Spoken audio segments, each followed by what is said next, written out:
Cette vidéo aborde des sujets sensibles qui pourraient heurter certaines personnes. Veuillez la visionner avec précaution. Mes amis, préparez-vous, car aujourd'hui nous plongeons au cœur d'une des histoires les plus macabres de Corée du Sud. L'histoire d'un homme dont le passé criminel est jalonné de violence et d'agression. Cet homme, Cho Dun-soo.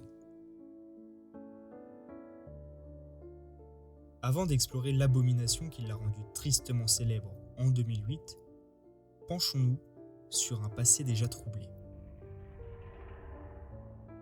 Bien que peu d'informations existent sur sa vie, nous savons qu'il est né en 1952 dans un environnement qui ne semblait pas particulièrement défavorable. Rien ne laissant présager son futur comportement criminel. Cho avait déjà été arrêté à plusieurs reprises pour des altercations et des agressions, souvent sous l'emprise de l'alcool. Au fil du temps, ces actes de violence n'ont fait qu'empirer.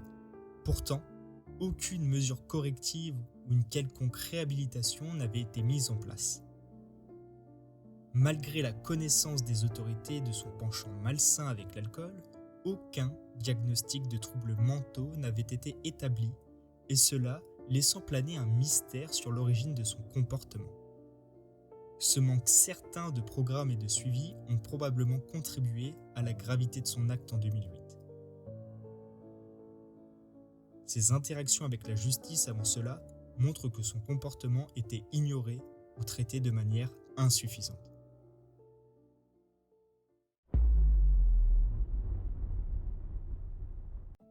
Ce jour-là, dans la ville d'Ansan, une petite fille de 8 ans appelée Na-young devient la victime d'une agression brutale. Alors qu'elle se rend aux toilettes publiques d'une église de son quartier, Cho Dun-soo, ivre, la suit. Ce qui va s'ensuivre est une agression d'une violence inimaginable. Cho va la brutaliser et abuser d'elle avec une telle sauvagerie que les blessures qu'elle subit sont catastrophiques. Les médecins sont clairement choqués par la gravité des blessures et ils vont devoir effectuer une série d'opérations. Malgré tous leurs efforts, la petite Na-young restera marquée à vie par cette attaque monstrueuse. Il faut savoir que cette agression va provoquer une onde de choc à travers le pays. Les médias vont s'emparer de l'affaire et l'indignation grandit face à l'horreur de l'agression. Beaucoup vont voir là un symbole des échecs du système judiciaire coréen à punir les récidivistes violents.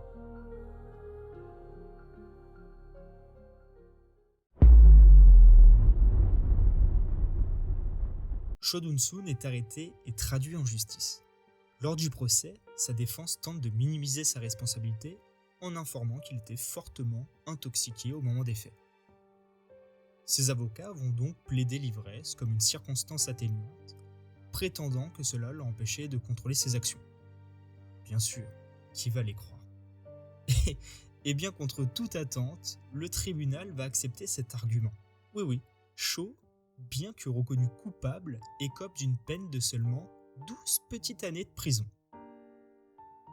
Les juges justifient cette décision en affirmant que son état a altéré sa capacité de discernement. Cette décision provoque évidemment un tollé en Corée du Sud.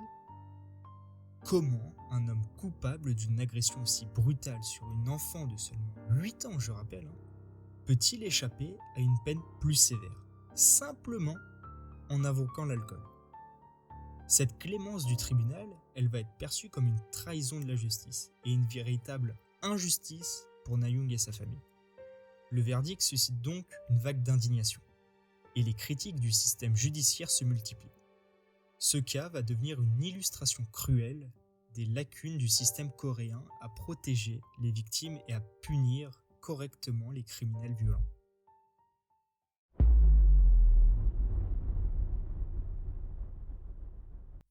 Après l'agression, la vie de Na-young et de sa famille bascule dans l'horreur. Physiquement, elle est profondément marquée par l'attaque et au-delà des blessures physiques, le traumatisme psychologique est immense. À son jeune âge, Na-young doit apprendre à vivre avec des séquelles émotionnelles qui la hanteront toute sa vie. Ses parents, eux, sont évidemment dévastés et se retrouvent dans une situation cauchemardesque. Ils doivent non seulement soutenir leur enfant gravement blessé, tout en affrontant un système judiciaire qui, à leurs yeux, a échoué à punir l'homme responsable. Ce sentiment d'injustice et de trahison aggrave encore plus leur douleur.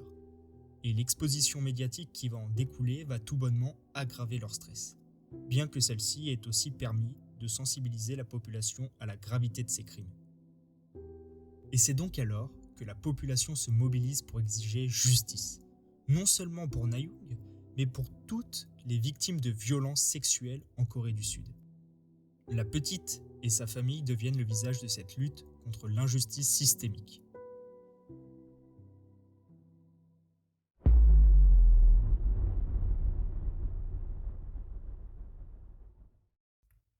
Face à la légèreté de la sanction, des pétitions sont signées et des manifestations éclatent.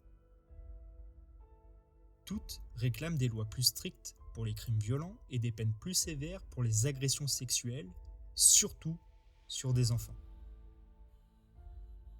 Cette indignation pousse les législateurs à agir. Des discussions s'engagent pour durcir les lois sur les récidivistes et renforcer la surveillance des délinquants sexuels après leur libération. Le cas de Cho Dun-soon devient un déclencheur de ces réformes. Cependant, malgré ces efforts, le sentiment d'injustice persiste. Pour Na Young et sa famille, aucune loi ne pourra effacer leur douleur. Le débat national a certes renforcé la législation, mais pour beaucoup, le mal était déjà fait. L'affaire Cho Dun-soon demeure donc un symbole de l'échec du système judiciaire sud-coréen à protéger les plus vulnérables.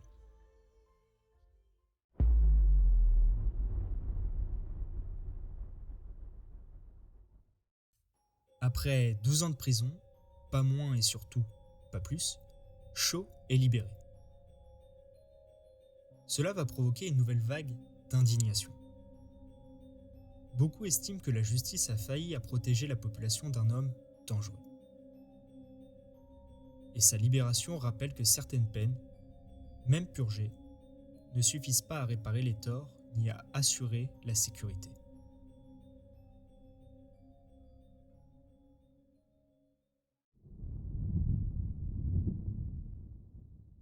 Aujourd'hui, nous ne savons que peu de choses sur la vie de Cho Dun-soon. Il est retourné vivre à Onsan, provoquant le déménagement de certains habitants et apportant avec lui un sentiment de malaise. Depuis sa sortie, il est évidemment sous surveillance 24 heures sur 24. Il est en plus équipé d'un bracelet électronique pour suivre ses mouvements et il doit respecter un couvre-feu strict et est restreint quant aux zones qu'il peut fréquenter afin d'éviter tout contact avec des enfants. Sa maison est sous surveillance vidéo et des patrouilles de police passent régulièrement dans son quartier. Cette protection vise non seulement à prévenir de nouveaux crimes, mais aussi à protéger Cho lui-même, car il a reçu de nombreuses menaces de mort de la population. Il a été rapporté que Cho Dun-soon, aujourd'hui dans la soixantaine, souffre de problèmes de santé. Les détails restent flous, mais il pourrait être préférable qu'il continue à errer dans l'ombre de la société.